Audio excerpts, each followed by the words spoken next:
The third valedictorian is Victoria Watts. Please come forward to receive your award and deliver your address.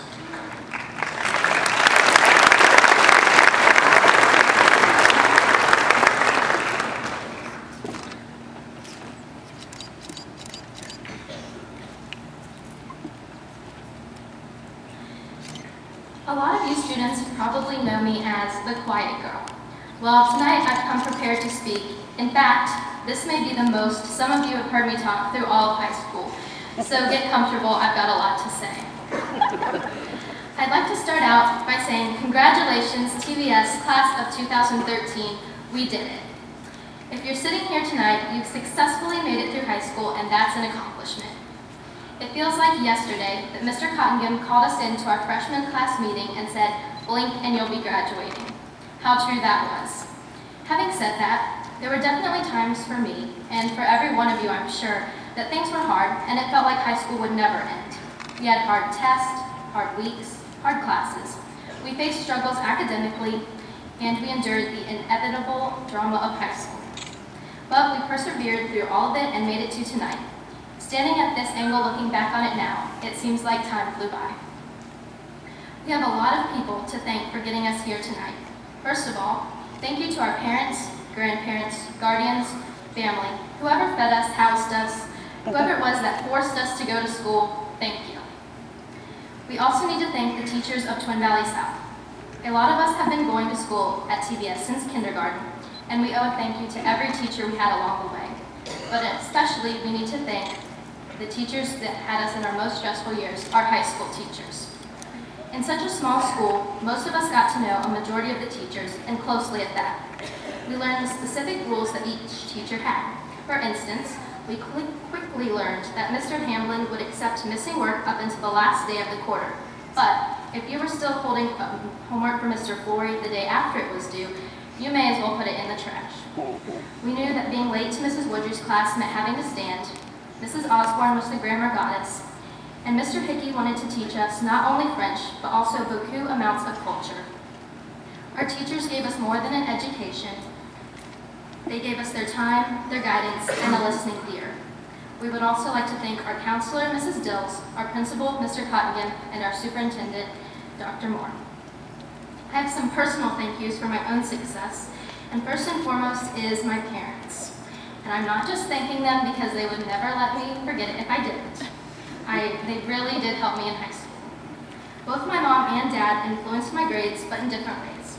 My mom was more of the encourager. I'd come to my mom with some problem, but she always seemed convinced that I'd figure everything out. I never went to my parents with questions about homework. In such a small school, it's just easier to go and ask a teacher for some private help. But my freshman year, I was a little too nervous to ask the teacher for help. So on the first week of freshman geometry, I was almost in tears over a homework question. So I asked my mom for help. She convinced me that she had been a geometry genius in her day. So doubtfully, I handed her my textbook, and in minutes, she had figured out the problem, explained it to me, and then I got an A on the quiz the next day. That was the one time my mom helped me with homework, and she won't let me forget it. Hey Mom, I got a 100 on my calculus test. That's good. Yeah, remember when I helped you with geometry? But in all honesty, thank you, Mom. My dad, on the other hand, was more of the type to threaten me into good grades. One day I brought home a report card, straight A's of course, and I laid it in plain sight on the table.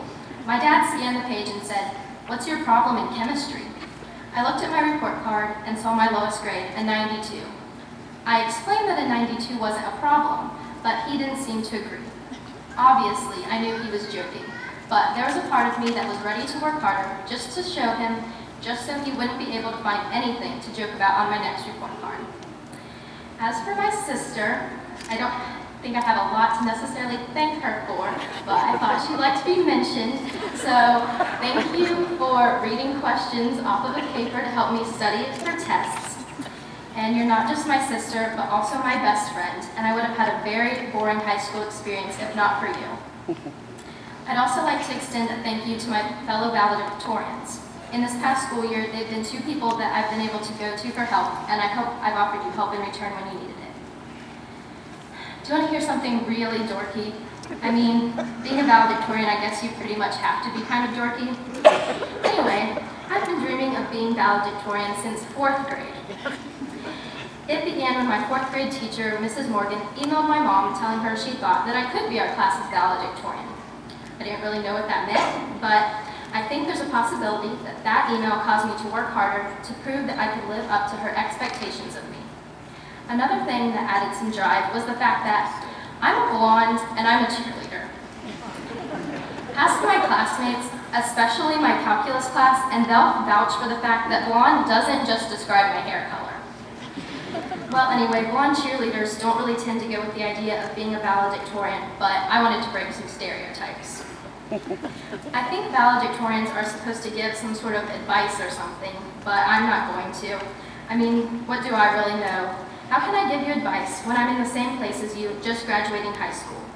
Not to mention the fact that I've been pretty sheltered, and a lot of you probably have a lot better idea of the real world than I do. Even being valedictorian, I made a lot of mistakes in high school. Freshman year, I got permanent ink on an expensive blanket that was part of Mrs. Ross's printing press. Junior year, I ran into a parked car in the parking lot, and that earned me the title of worst driver. I broke a few chem test tubes, I failed a few calc quizzes, and I once wore pants that were not allowed because they didn't have pockets. Yet, somehow, here I am. In some part of my brain, I'm fooled into thinking that high school being over means life is automatically going to be better. There won't be any more mistakes, and I can stop being some dumb high schooler. Another part of my brain, probably the straight A student part, knows a lot better than that. Obviously, we're going to keep making mistakes, and life is still going to be hard. I've been awkward all through high school, and I'm not going to magically stop being awkward now. But my point is, we can make it through the rough patches that we're bound to face. High school had its low points.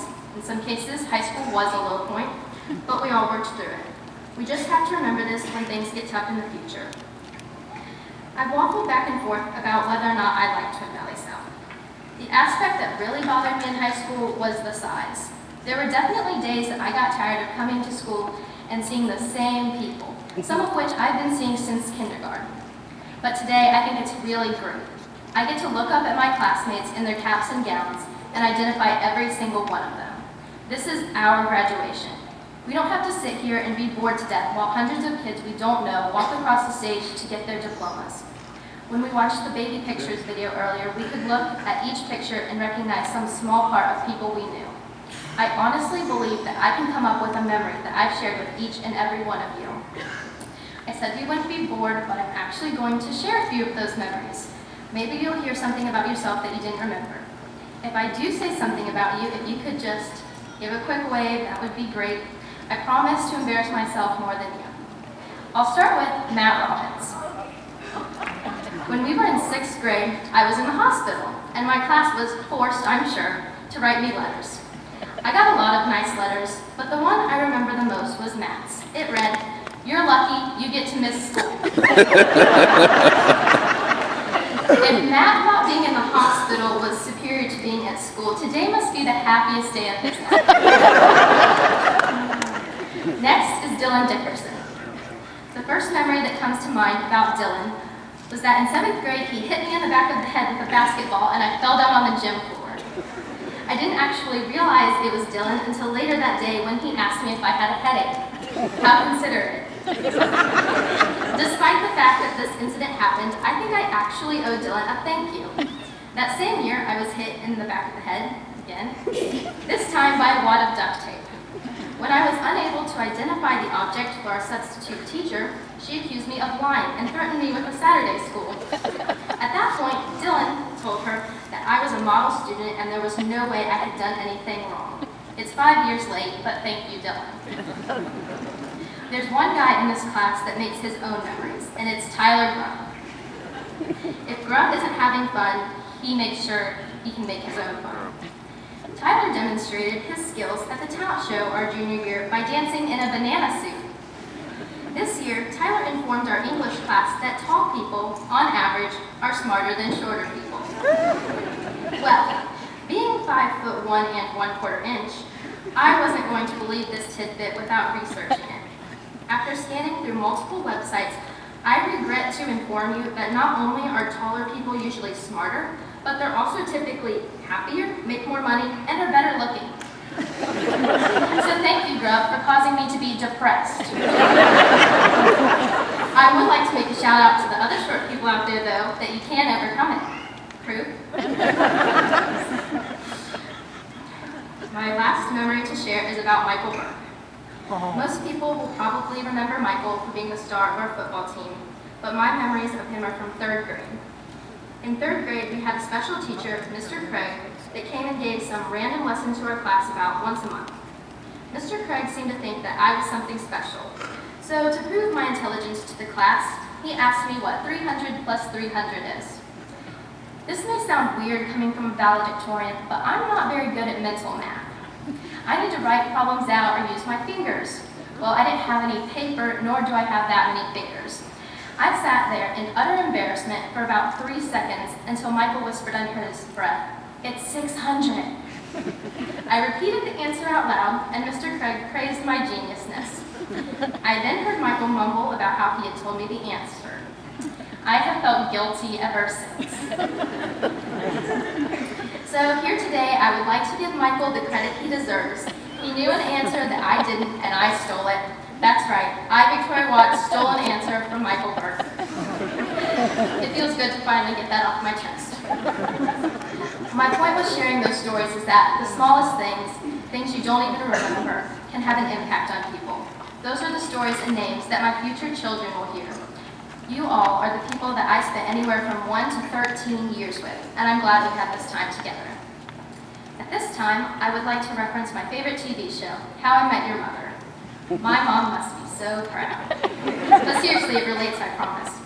In one episode, the character Robin talks about a phenomenon called graduation goggles. Graduation goggles are the nostalgic feeling one has about a time in their life when it is about to end, even if the time was completely miserable. I think we're all wearing our graduation goggles tonight.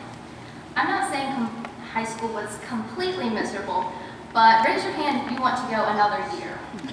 All I remember people saying day in and day out was, I want to go home, this day is going so slow, I can't wait until we graduate. Well, here we are, finally here. The other night, I was watching the series finale of The Office. Being the series finale, everyone was really sentimental, and there was a quote at the end that jumped out at me, because why quote famous authors in your valedictorian speech when you can quote TV shows? Anyway, the quote went like this. Every day when I came to work, all I wanted to do was leave. So why in the world is it so hard to leave now? I think that sums up tonight pretty well. The thing is, it's hard thinking that we'll never see each other again or that everything is about to change. But don't we want everything to change? Weren't we all sick of high school just a few months ago? Haven't we been waiting for this day for 12 years? We can't get caught up in the sentiment and forget that this is the day when the rest of our lives begins. I have to imagine that despite the fact that life will never be perfect, it's about to get a whole lot better. Some of you are going to work, some of you the military, some college. Whatever the case is, we're going to do something. Right now, high school is all we've ever known. In fact, at 18 years old, school has made up about 70% of our lives. But relative to the rest of our lives, school is just going to be some tiny part of it. School has been a stepping stone, some might argue a purgatory. Either way, it's a part rather than a whole. Now's our chance to move to a new part of our lives. Change may be especially scary for this class. If you've gone to school here most of your life, you didn't even have a huge change from middle school to high school. We moved hallways. So while it may be new to us, I find it really exciting. We've been essentially trapped here our whole lives, and now it's time to break free. It's up to us to seize the opportunity and make the best of it, but at least the opportunity is finally here. Thank you.